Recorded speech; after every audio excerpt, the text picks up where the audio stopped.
President Trump just declared a national emergency targeting Cuba. The communist regime is panicking.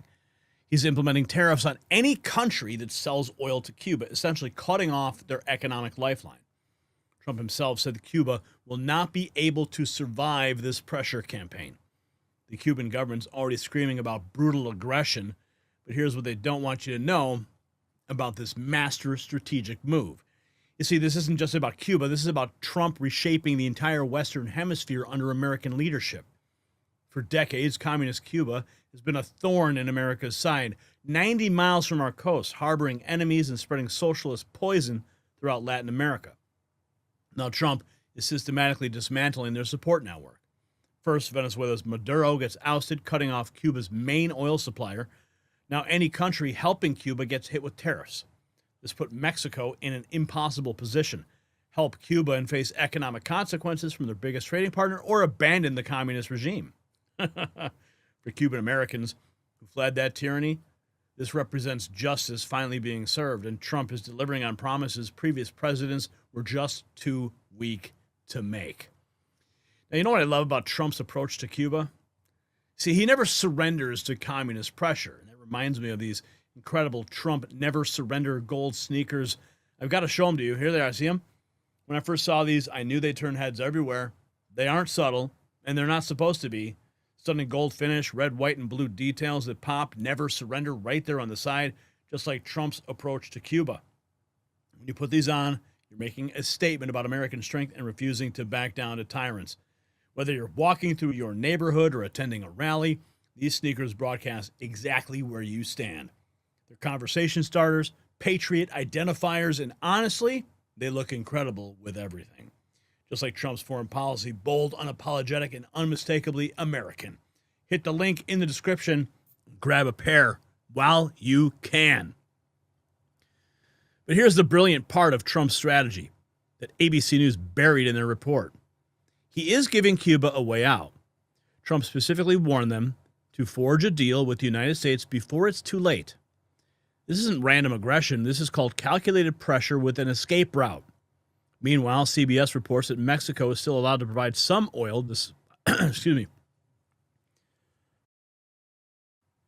despite Trump's vow, which tells us Trump is using precision rather than a sledgehammer.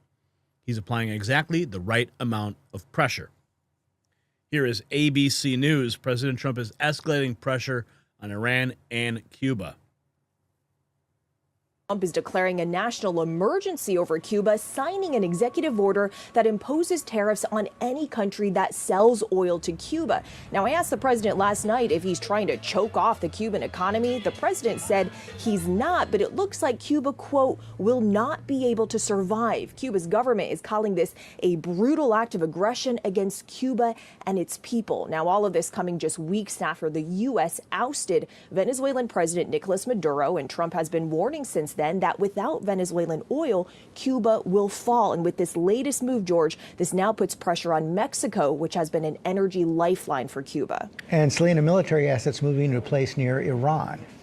Yeah, that's exactly right. As President Trump is escalating his pressure on Iran as these military assets are moving to the Middle East, President Trump is demanding that Iran come to the table with a nuclear deal, or warns the next attack will be far worse. Even though President Trump has claimed that Iran's nuclear program was obliterated by U.S. strikes last summer, U.S. officials tell me that President Trump wants to ensure that Iran cannot rebuild. He's pushing for Tehran to remove all enriched uranium and cap its long-range missile stockpile. And George, President Trump's special envoy, tells me that President Trump wants to solve this diplomatically, but only if possible. Only if possible. ABC sets the stage, showing Trump's escalation against both Iran and Cuba. But wait until you see how the pressure campaign is already creating cracks in the system. U.S. is allowing Mexico to provide oil to Cuba despite Trump's vow to cut off the supply. CBS reveals the first contradiction. Mexico is still supplying oil despite Trump's threat, which makes his next ultimatum even more critical. Trump has warned that Cuba should forge a deal with the U.S. before it's too late. Cuba not in talks with the U.S. following Trump's threat. That's what the Cuban leader is saying, according to Epoch Times. They show that Trump's diplomatic warning, but we're about to hear him declare diplomacy time is not over. At the Melania premiere, President Trump says communist Cuba is likely to fall soon after his emergency executive order. Watch this. Cuba? I don't know. The word choke off is awfully tough. Cuba is a failing nation, and you have to feel badly for Cuba. They've treated people very badly. We have a lot of Cuban Americans who really were treated very badly, and they'd probably like to go back.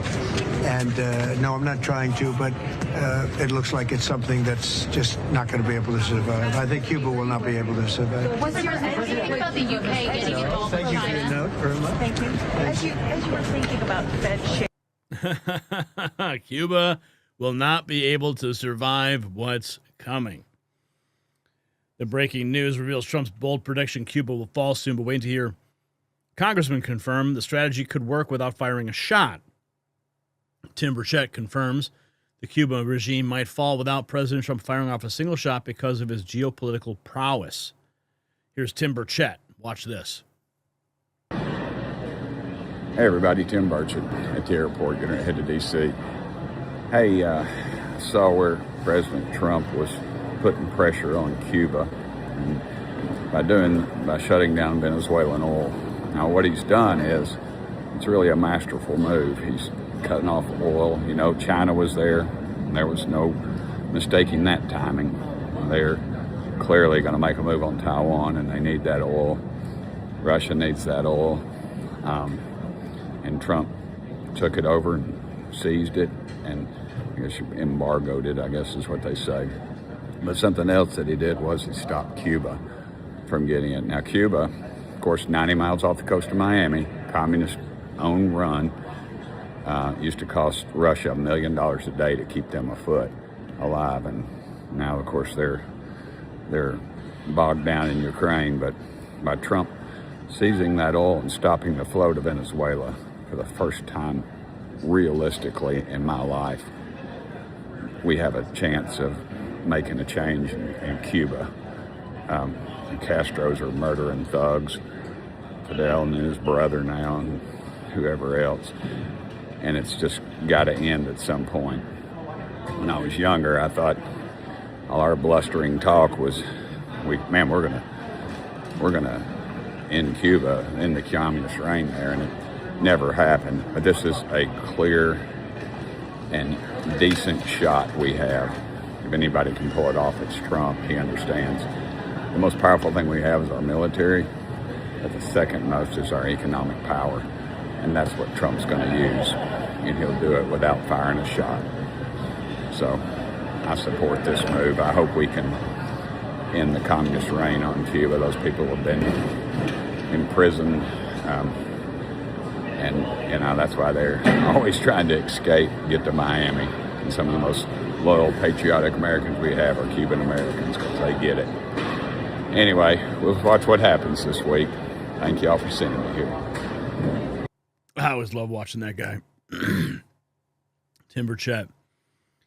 Another Republican insider just validated Trump's geopolitical chess move, but there is a darker side to the story involving violence against federal agents.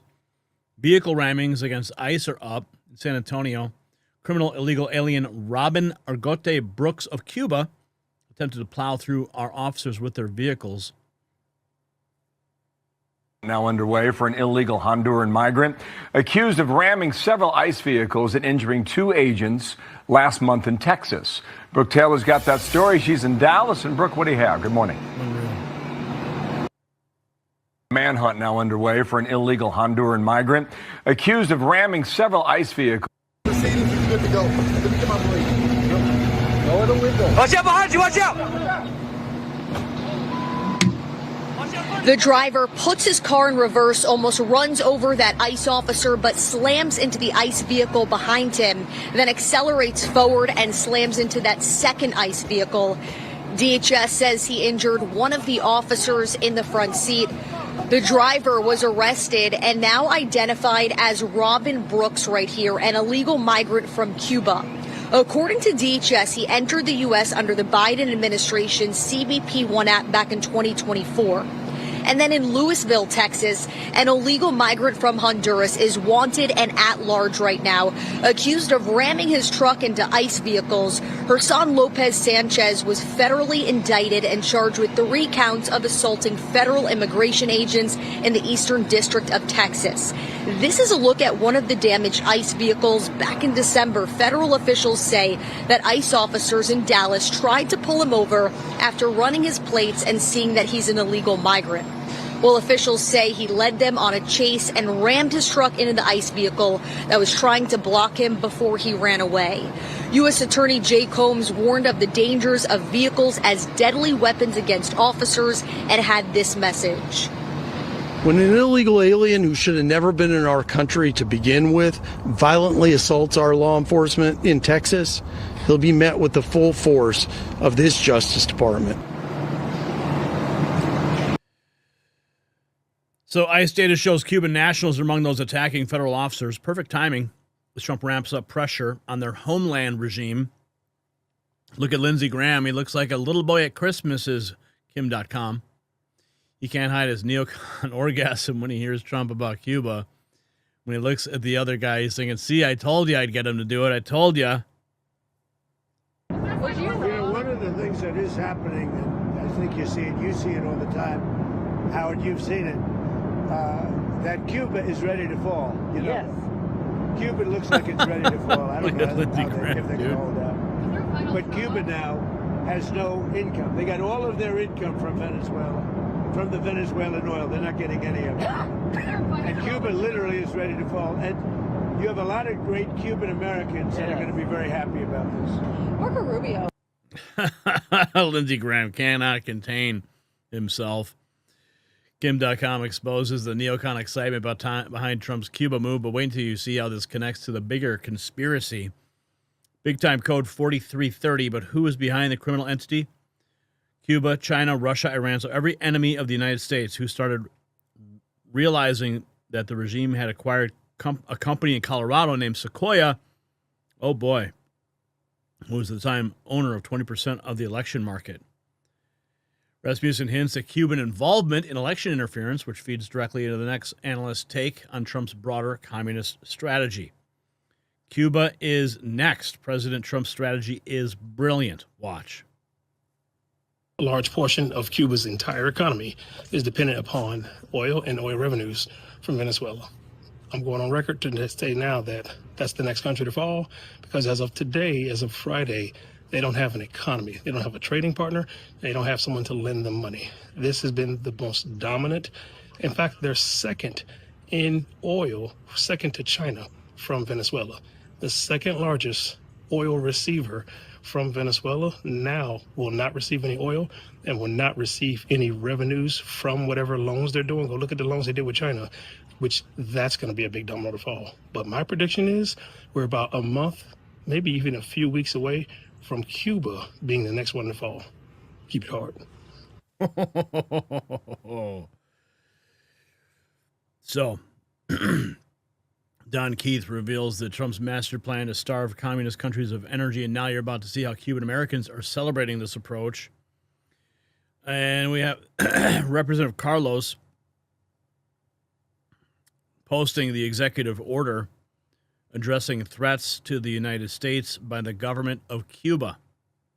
This is the actual executive order.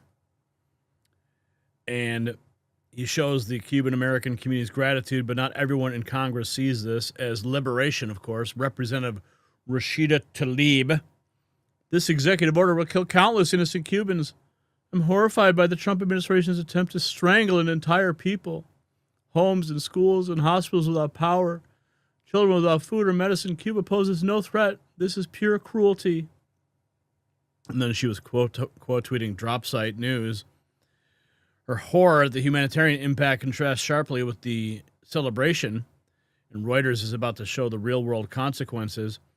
Cubans are bracing for impact after U.S. President Trump vows to cut off the lifeline of Venezuelan oil from Cuba. Shipping data shows Cuba hasn't received Venezuelan oil for a month, leaving many residents in the dark. Reuters confirms that Cubans are already feeling the impact, and the situation is getting more desperate. The clock ticks in Cuba as Trump cuts off Venezuelan oil. The Reuters follow-up emphasizes the ticking clock, while Trump supporters see this desperation is exactly the pressure needed. Check this out. This woman is so excited, almost to tears. Watch. Oh my gosh, President Trump just issued an executive order addressing the threats of the United States government by the government of Cuba. Esto está poniendo caliente. Oh my God, I can't even believe this is happening. He calls the threat a national emergency. I'm gonna cry. Sorry, I don't want to get my hopes up. But he goes on to call it a national emergency, and every single Cuban can tell you this part right here is particularly true. The Cuban communist regime supports terrorism and destabilizes the region through migration. True. And violence. True. It prosecutes and tortures its political opponents. Very true. Denies the Cuban people free speech and press. Very, very true. Corruptly profits from their misery. I can't even begin to tell you how true that is. And commits other human rights violations. And he says, I now, therefore, Donald J. Trump, President of the United States, find that the situation in respect to Cuba constitutes an unusual and extraordinary threat.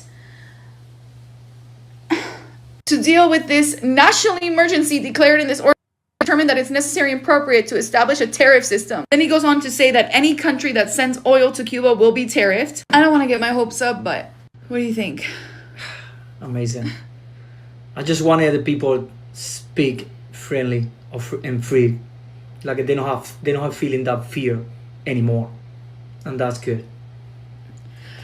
Well, one step forward. We hope and pray for a free Cuba, patria y vida. I know, patria y vida. A free Cuba. Trump supporters are celebrating what they see as liberation, but let's get the official White House position. This was just published.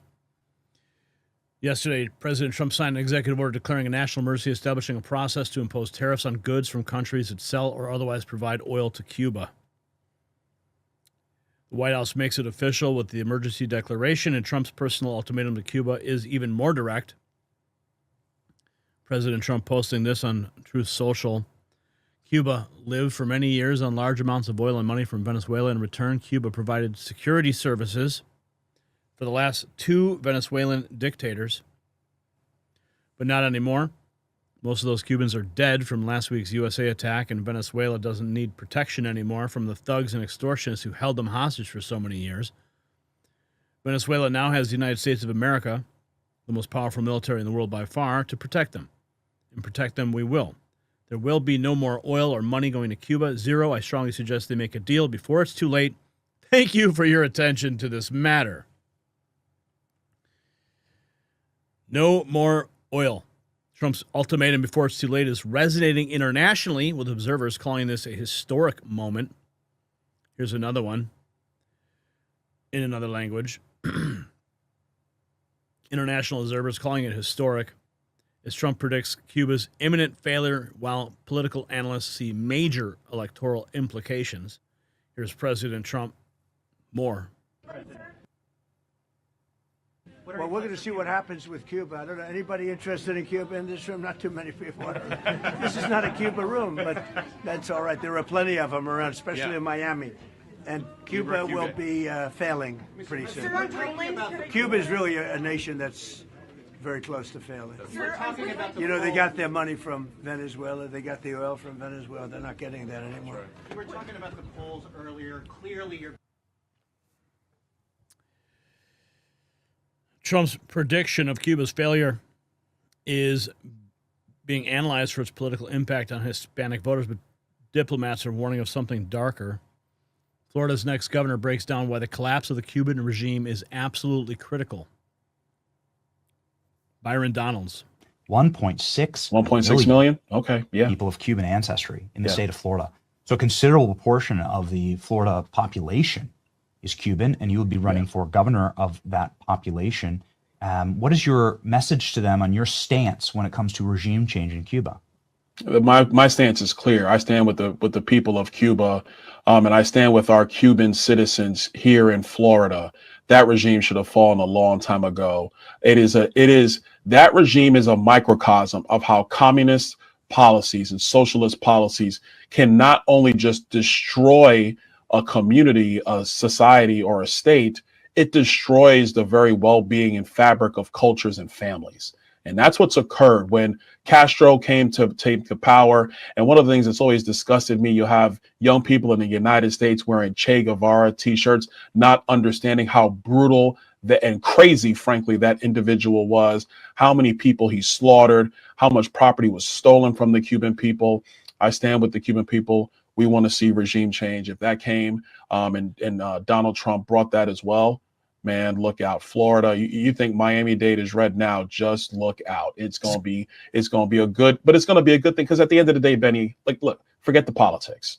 This is about people living to be free, being able to keep their money, keep their assets, pass it on to their families, live in harmony and peace, and not have a government that is outside its powers persecuting you just because you have a different point of view or because you won't bend the knee to their dictates. That's what everybody wants, whether you're Cuban, American, or anybody else. Some people saying this might win Trump the Hispanic vote. What do you think? Oh yeah, 100%. Yeah, I don't doubt it. Would you be in favor of extending Miami-Dade County and Palm Beach out to Cuba?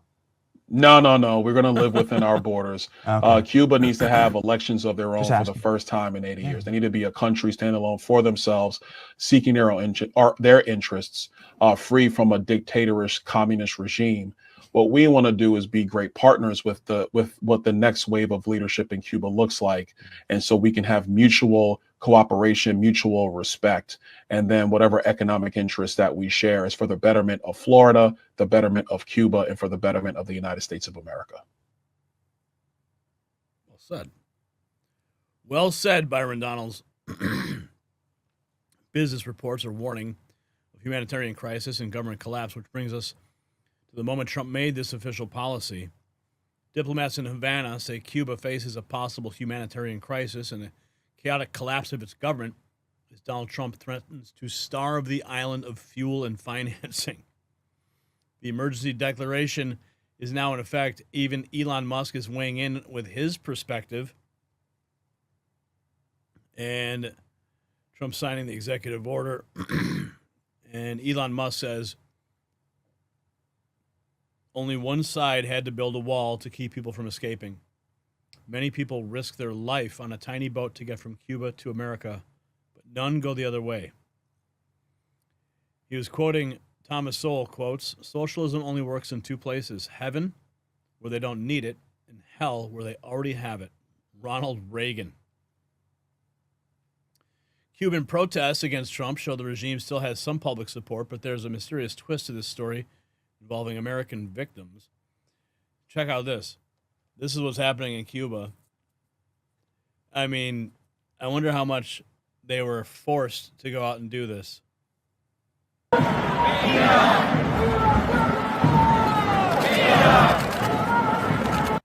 Yeah. Looks like another staged protest to me. And of course, we have the Havana syndrome device, adds an espionage element to Trump's Cuba crackdown. The mystery goes deeper than we thought. Device that may be tied to the Havana syndrome obtained by the U.S. government. Diving a little deeper into this. This is CBS News. U.S. government quietly acquired a device in late 24 that officials believe may be connected to the debilitating condition known as Havana syndrome, which more than 1,500 American officials have reported experiencing since 2016. The device was purchased clandestinely in the final weeks of the Biden administration by the Department of Homeland Security investigations using Pentagon funding exceeded 8 figures, according to two people familiar. The device is portable. It is backpack size. It contains components of Russian origin. 3 of the people said the Pentagon has been testing the device, which emits pulse radio frequency energy, for more than a year, but did not offer details on the nature of the tests. They said the department's investigations believe it may be capable of reproducing the effects described by victims of Havana syndrome, a term derived from the cases first reported by U.S. diplomats and intelligence officers in Havana, Cuba in 2016. U.S. officials briefed some of the findings last year. So now that's a whole nother layer to this thing. Newsmax also reveals more. Havana syndrome victims are coming forward as the device mystery has an unexpected Biden administration angle. New accounts from Americans who say they were stricken by Havana syndrome are resurfacing after reports that the U.S. government covertly acquired and tested a device believed by some to be linked to the illness. Axios goes on to explain the mystery, but the Hill is about to reveal Biden's Pentagon secret role. So has been Havana syndrome mystery taking an unusual turn. And here is the Hill.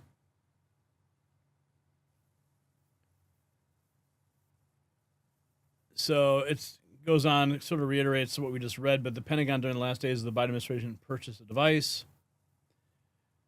It has components of Russian origin. The Hill reached out to the Pentagon. It produces radio waves. Sasha Ingber first reported on it. As attorney for 36 federal victims, mostly from WI intelligence community, I can confirm I had the same information of USG possessing one or more such devices from different sources.